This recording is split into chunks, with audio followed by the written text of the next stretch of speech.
Hey guys, well, welcome back to my channel. If you haven't ever discovered me, we talk about buying, managing, and selling American land. And today I'm on a brand new listing in a remote location that super top secret. I'm not going to announce it yet because it's not listed. I'm out here looking at it, I'm assessing it. I'm going to walk through this property. I'm going to make some comments, and hopefully I'll get this listed. And when I do, you're going to find this on Facebook. You're going to find it on my website at whitetailproperties.com. And of course, you'll find it here. So stick around, enjoy. You're watching The American Landman.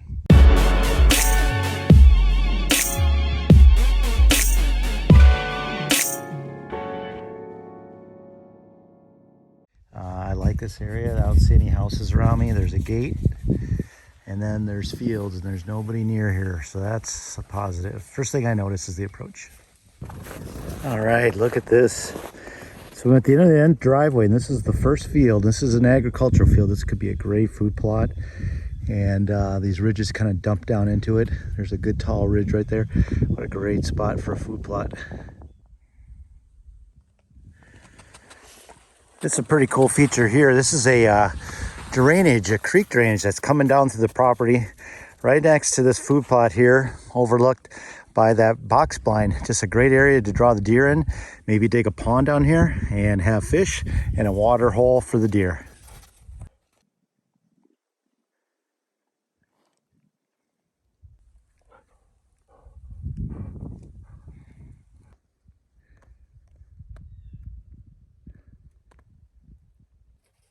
That's a pretty cool little building here. Looks like it was a garage. It was meant to be a garage, but they never put the door on it, so now they're just using it for hay. So this could be repurposed, obviously. It's almost like a three-sided shelter for horses, and that's probably what they did there. But, you know, if a guy wanted to come out here and make an improvement, you just put a garage door on there, put some gravel, and you got a garage. It doesn't look like it's on a slab. It looks like it's dirt in there, so it might be an upgrade, but that could easily be remedied. You could pour some concrete. It's a quick upgrade. It'll bring you a big value when you own it. You know, Dunn County is known to put out some pretty decent bucks. These look like a couple 2.5-year-olds, some recent kills, but this farm here actually has put out some Boone and Crockett, they tell me, and some Pope and Young deer in the last few years. And I know for a fact that this is a well-managed area, because I do know some guys that hunt up here, and these are walking for most of the guys, but you know, for some people, this is what they like to kill.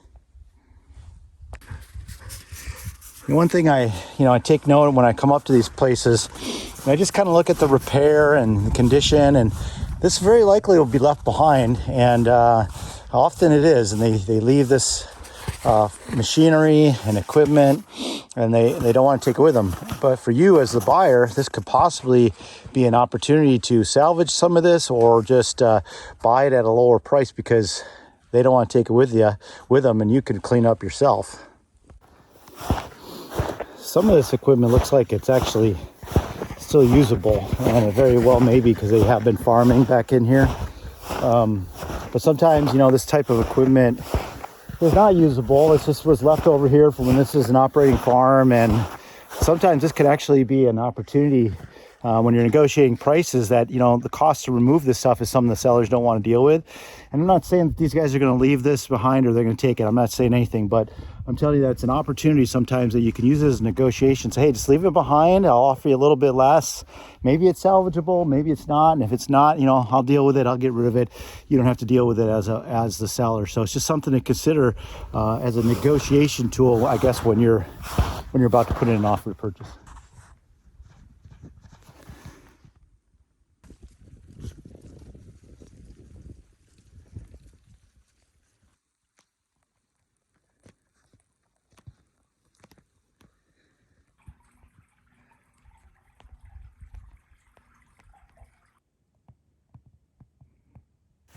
You know, the owners tell me that they've this year killed 3 book bucks, a Boone and Crockett and a 2 Pope and Young. And here's a good looking scrape right here, a 6-inch tree or so.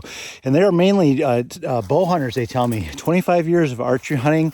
They say they don't rifle hunt, and that is rare in this market anywhere to find people that are solely dedicated to archery. And to have 3 book bucks off of this property is really rare. They say they've got 25 years of trail cam photos, And that always helps when you go to sell a property like this. When you're a buyer and you're looking at these properties that are sometimes a little tired like this, you know, they haven't been worked for a few years. A lot of times what's happening is the sellers just stopped coming. They're not using it like they used to. And so sometimes these properties can be, you know, a little bit in disarray. So you got to come in here with a kind of an open mind. You got to think about, what could I do this property? What could it look like? And here's a perfect example. I see easy, a little glyphosate, hardly any equipment. Come in here and spray some food plots. Put some food plots in here. Maybe clean out some of these smaller, I don't know what they're like a prickly pear tree. I don't know what they're a little thorny. Get some fruit trees and food plots. And I tell you what, this could be a dynamite area. And you're putting it where the deer want to be, because I'm going to walk up here. I'm going to show you some more rubs. All right, here's a fresh rub. This is this year. This is a deer coming up, rubbing their antlers. And anytime I see, you know, a lot of sign like this, and as I look through here, I'm seeing another one there. They like to rub these soft aspen. This is always a great place to look. But don't get too concerned about what you see or what you don't see, because really the value is built up on what you can do to a property. And that's the way I look at them. And if you want to get the equity, if you want to get the value, sometimes you got to put the sweat into it to get it there. Lots of opportunity here.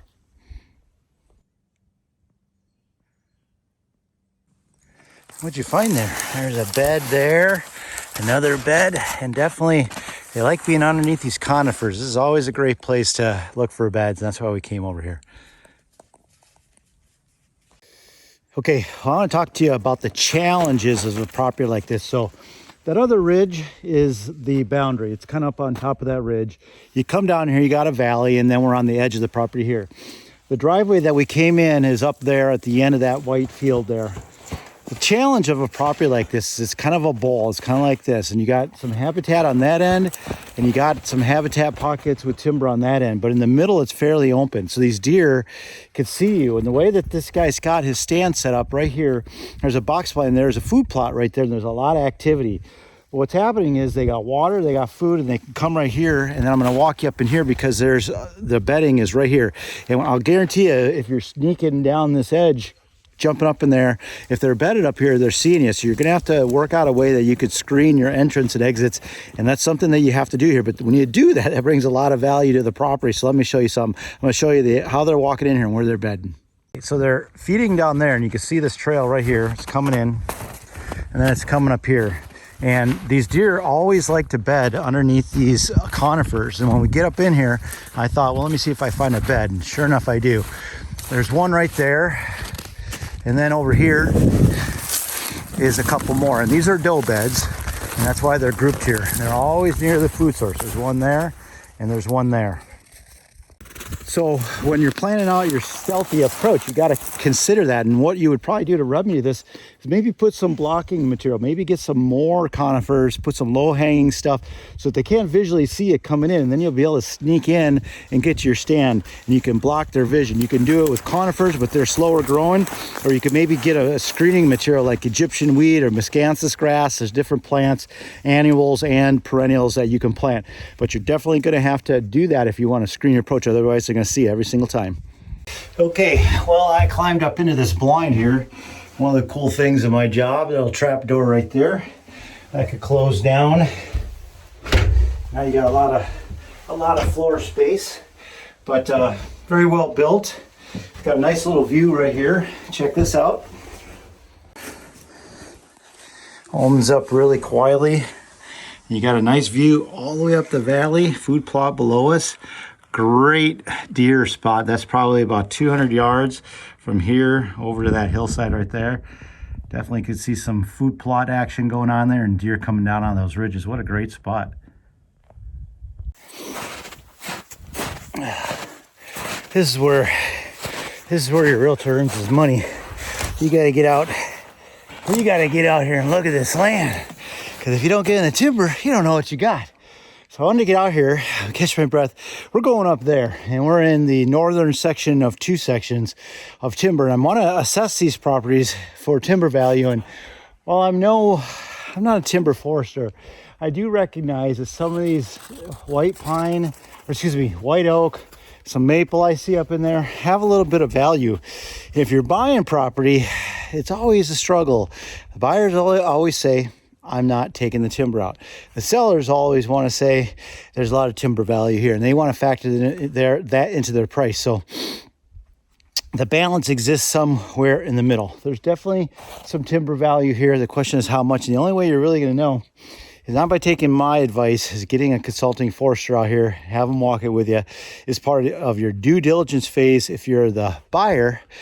But then understand you're taking up a lot of the seller's time, and they might not give you the time to do that. Or if you're a seller, maybe have a consulting forester come out here before you list it, so that I can provide that data to the buyer preemptively, answer their questions before they post it. So that's what you got to do.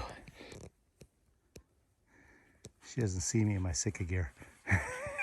Did you lose me, buddy? Did you lose me? Lucy and I are out on a property today. I got my Sika gear and I blended in so well. You couldn't find me, huh? You thought you lost me? She gets a little panicky if she can't find me, but we're climbing up on top of a ridge. We're heading up there. We're looking at a property. Hopefully it'll come up for sale. Let's go. All right, let's talk about a little bit about what trees bring value. So when you see these nice straight trees like this, and you look up and you see 2 or 3 lengths, 8-10 foot lengths, and they're fairly straight. This is a good looking tree. I think this is a maple right here. As I walk around here, I'm kind of looking for seams, splits, branches, and honestly, I don't see a whole lot. And so this has got some money here. This is what you see. And I see a fair number of them in this section. Now, again, I don't know if I would cut it, but definitely has a little bit of value if you wanted to. And you got to take that into account. I'm going to walk you over to another tree. I'm going to show you a bad tree and why you got to walk around. Okay, I was just talking about seams. This is what I'm talking about. See a seam right here? Runs all the way up. And you get up there, and I don't know if you can see it, but there's a little bit of woodpecker activity happening up there because this tree is getting sick and it's starting to die. And so this tree doesn't have the value. It looks nice and straight, but there's no money in this tree. So I talk about this, the difference between trees and timber. And this would be a tree, all right? We're using layman's term. It's a nice tree. It's not timber, doesn't have value. That tree back there that we just came from, that's timber. That's got some value on it. That's a nice log. It's exactly what they're looking for. It's about 25 inches at breast height. I would say you want to at least get them to 15, 18 before you cut, and that fits the bill. And we got a section up here that's got a bunch. So trees and timber, we talk about it. That's a great example. Okay, I'm almost up, but I want to show you this. This is a beautiful view. This would be a fantastic view if you wanted to climb up here and do a hunt. Check this out. That is a view, my friends, right there. Can you imagine sitting up here in a box blind and looking down over this valley? Anything that's coming off these crop fields that's working its way through here, it's a deadly spot right here. This would be a great spot for a stand site. Now, getting a box blind up here would be difficult, but you could definitely do it. And you'd have a great hunting location right here. Good looking spot. So I want to talk a little bit about here and educate you. So that was the military crest right in front of us. This little crest right here drops off. And when you're coming up here, if I was coming up, which I was, anything that's sitting up here is going to hear me. When you get up here, you can see another crest up there. See how there's a little high point right there, kind of comes off. And every single time you find that, that's where you're going to find deer beds. And that's exactly what we got right here. And the reason they're doing it is because nothing can sneak over the top from them. Nothing's coming up from the bottom of them. They can see you 30, 40, 50 yards away. It's a great security spot right there. Great thing, put in that mental bank as you're looking around at these properties.